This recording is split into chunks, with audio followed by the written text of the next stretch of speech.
রোহিঙ্গা সংকটের ৯ বছর শেষ হচ্ছে। বদলেছে রাখাইনের পরিস্থিতি, ক্ষমতার পরিবর্তন এসেছে নেপিদোর, কিন্তু পরিবর্তন হয়নি রোহিঙ্গাদের ভাগ্যের। প্রত্যাবাসনেও নেই আলোর মুখ।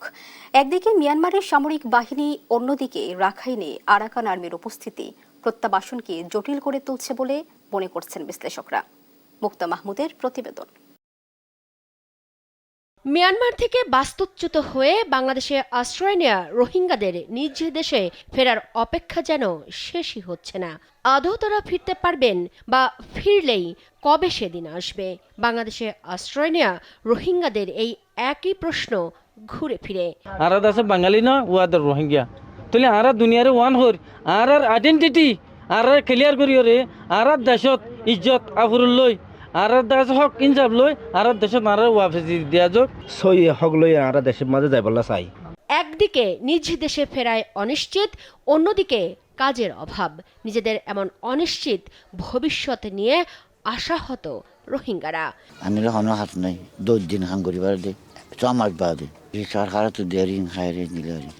মিয়ানমারের জান্তা সরকারের সঙ্গে বিভিন্ন বিদ্রোহী গোষ্ঠীর সংঘাত ও নির্যাতনের মুখে 2017 সালের 25 আগস্ট বাংলাদেশ সীমান্তে ঢল নামে রোহিঙ্গাদের।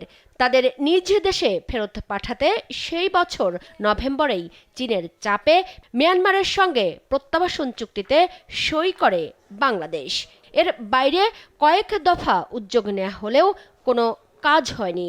আজও বাংলাদেশকেই সামলাতে হচ্ছে 12 লাখ রোহিঙ্গার বোঝা।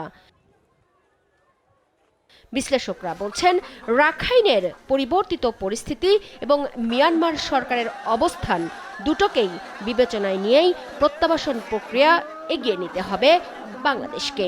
গত 10 বছরে মায়ানমারের অনেকগুলি পরিবর্তন এসছে। নতুন সরকার এসছে এবং চীনের যে অ্যাটিটিউড বা মার্কিন যুক্তরাষ্ট্রের যে অ্যাটিটিউডগুলি মায়ানমারকে কেন্দ্র করেছিল সেগুলিও পরিবর্তিত হয়েছে। সেই সাথে হিউম্যানিটেরিয়ান এইড যে জায়গাগুলি ছিল সেটাতেও এক ধরনের ধস আসছে। জিও পলিটিক্যাল এবং জিও স্ট্র্যাটেজিক পরিবর্তনগুলি আসলে বাংলাদেশের ডিপ্লোম্যাটিক্যালি, পলিটিক্যালি এবং স্ট্র্যাটেজিক্যালি এগিয়ে নিয়ে যাওয়াটা বাংলাদেশ সরকারের জন্য এখন প্রাইম কর্তব্য বলে আমি মনে করি। এবং আমার মনে হয় যে প্রাইম মিনিস্টার্স অফিস যে নতুন রোহিঙ্গা কমিটিটা করেছে, এই কমিটি যে স্ট্র্যাটেজিটা তৈরি করবে, আমি মনে করি এই স্ট্র্যাটেজিটা গ্লোবাল কমিউনিটি যাতে হোল হার্টেডলি এন্ডোর্স করে সেই পন্থাটাও সরকারকে মনে রাখতে হবে। আসিয়ানে যদি মিয়ানমার আবার সক্রিয়ভাবে অংশগ্রহণের সুযোগ থাকে, সেই ক্ষেত্রে আসিয়ানদের সাথে কাজ করে মিয়ানমারকে আমরা অনুপ্রাণিত করতে পারি কি না এই সমস্যার সমাধানের জন্য। কারণ এই ক্ষেত্রে আসিয়ানেরও কিন্তু আগ্রহ আছে, পারে সেখানে আমাদের কূটনৈতিক উদ্যোগ, বড় ধরনের কূটনৈতিক উদ্যোগের প্রয়োজন হতে পারে। প্রধানমন্ত্রী চীন সফরের সময় একটা ইকোনমিক করিডোরের বিষয়ে আলাপ আলোচনা হয়েছে। এখন ইকোনমিক করিডোর সফলতার সাথেও কিন্তু এটা যুক্ত। তার কারণ হচ্ছে যে মিয়ানমারের সাথে বাংলাদেশের সম্পর্ক স্বাভাবিকীকরণ কিন্তু এই ইকোনমিক করিডোরের অন্যতম একটা প্রধান উপাদান হিসেবে আমরা মনে করতে পারি।